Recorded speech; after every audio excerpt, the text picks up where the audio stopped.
What's going on, everybody? This is Afro Think Tank. I hear everybody talking about how Corey Holcomb. I don't know why I keep calling dude Corey Holmes. I think I got him mixed up with the names. I be messing names up, right? Corey Holcomb, right? He went a little bit too far. Talk about Anton's daughter, all right? Now, I wouldn't do no shit like that, right? But, you know what I'm saying? He's a comedian. You should know that hard-nosed comedians will go there. I'm sure Corey probably deep down, he ain't got really nothing against the daughter, even though that was pretty effed up. Daughter might have a complex after this.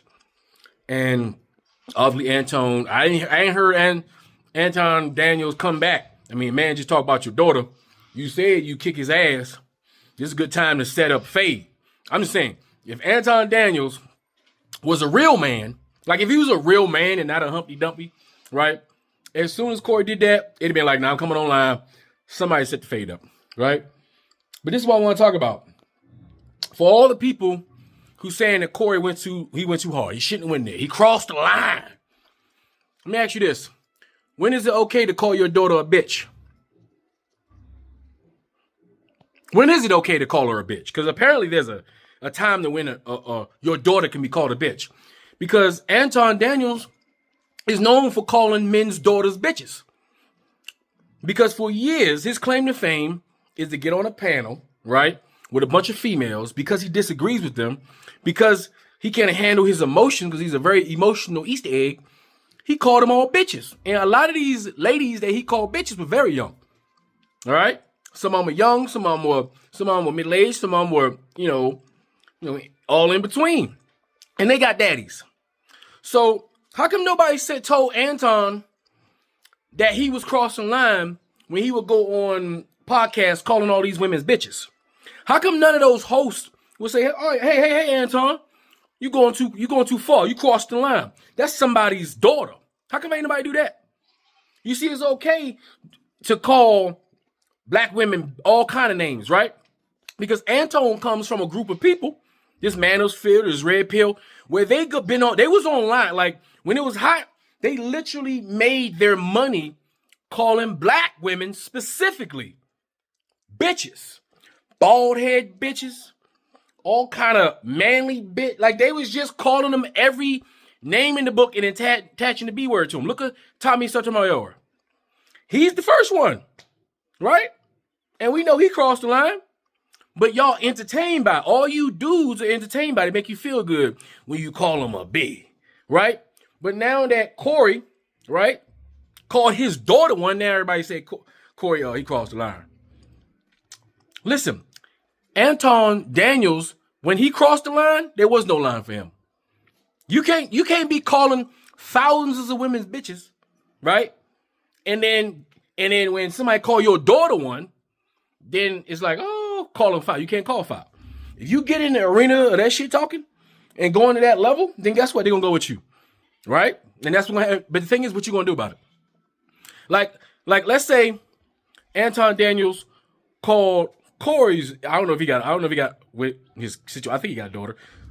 With Anton Daniels called Corey's daughter, if he have one, a bitch.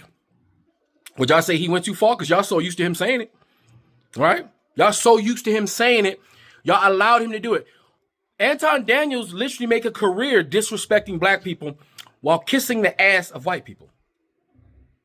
He's afraid of white men, and white men pay him to be that Easter egg, right? Remember that time he went on Fox News and wore that pink shirt so he could look like a safe nigga, right? And he was smiling. He was just smiling when that white host like asked him the question. He was just so happy to be there with them white folk. With the racist neo-Nazi white folks. And here's another thing. Y'all gotta pay attention to these coons, right? Who put their glasses on to make themselves look smart and say stuff like accountability and say things like Democrat shield. How about you ask them about them policies? Because you've noticed these conservative coons don't talk about policy. They pretend like they talk about policy. They literally swim in 2 feet of water and act like they diving deep. So if conservatism, right, is he's frustrated because people don't want to listen to his conservative views. Well, what are your conservative views? What's conservative policies do you support that the Republicans are pushing that will benefit black people? Huh? with your conservative values. Someone please tell me, is there any conservative, black conservative, that can give me policies, right? That actual Republican politicians, both in the House and the Senate, give me the bill, give me the number, and tell me the benefit. And how much does it cost? You see, when you start getting deep in that water, that's when they get quiet. That's when their pseudo-intellectualism gets exposed. When in fact, African Americans are liberal and progressive. We want to progress. We want to liberate. It's in the word, guys, right? So, like, for instance, if I were to debate any of these clowns, right?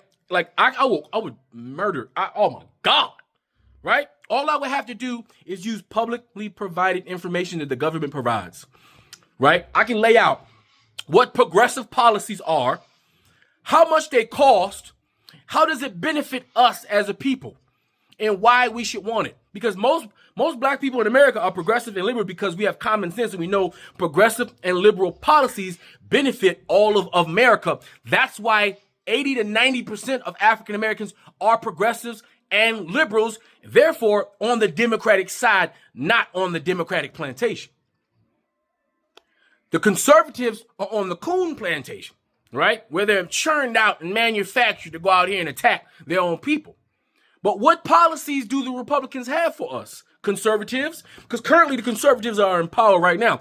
So all these coons, right, who supported Donald Trump, right, call all black women bitchs, right, and then get their feelings hurt when somebody challenge them or check them.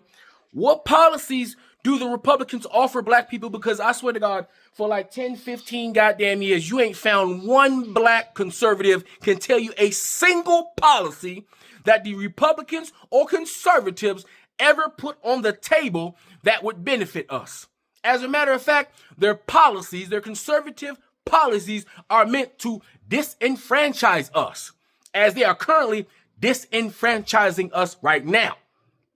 But see, people like Anton Daniels, what they do is they take an easy route where it's real easy to talk about your own people. It's real easy to shit on your own people, right? And sound smart doing it, especially the mid individuals who are impressed by people like him, who put his little glasses on, right? So I challenge any conservative, foundational black American, because a lot of you guys, you gear towards these people who pretend like they're conservative in your face, but they don't have any conservative policies they put in front of you for you to look over and say, yeah, I like that. You just saying words. It's just babble is what it is. There's no substance in it. Stop calling yourself conservative when you don't have any conservative policies. Stop calling yourself a black, liberated, free-thinking Republican when you ain't freely thought as an independent at all. You haven't independently thought about any policies that would benefit us. You just go around validating white people's insecurities. So now, a black guy, right, who is a progressive liberal, right, called you and your goddamn daughter a bitch. And that's where we at now. Because I don't know about Corey's, he's not a politician. He's a comedian. Anton Daniels is the one to act like he's politically aware, which he's not, by the way. He's stupid. He's pretending to be politically aware. But when you get into those situations, because nobody's talking about policy, everybody just ego stroking, ain't nobody talking about policy, and shit like this happen. Now everybody talking about it. Anton Daniels done.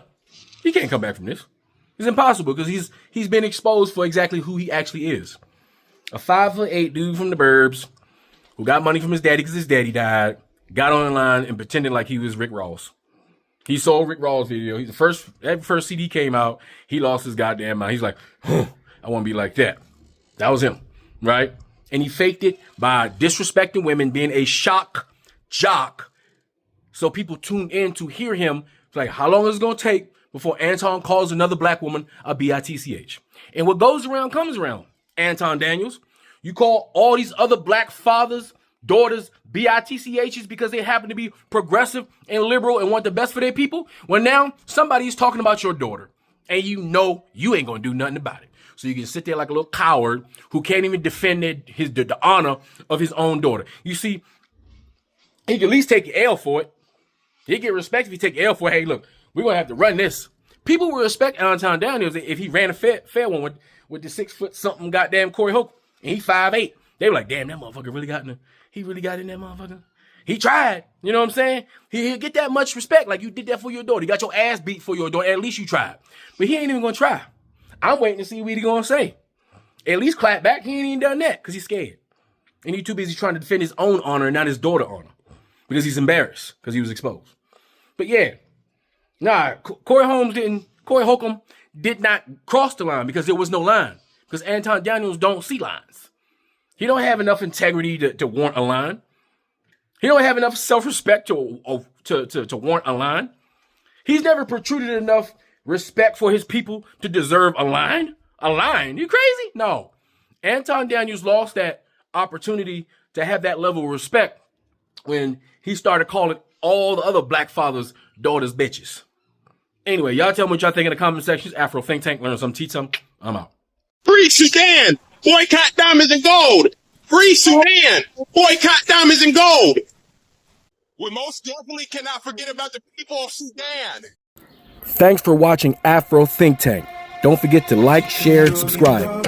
And follow me on Substack and Patreon for more content. Remember, it's Pan-Africanism or nothing.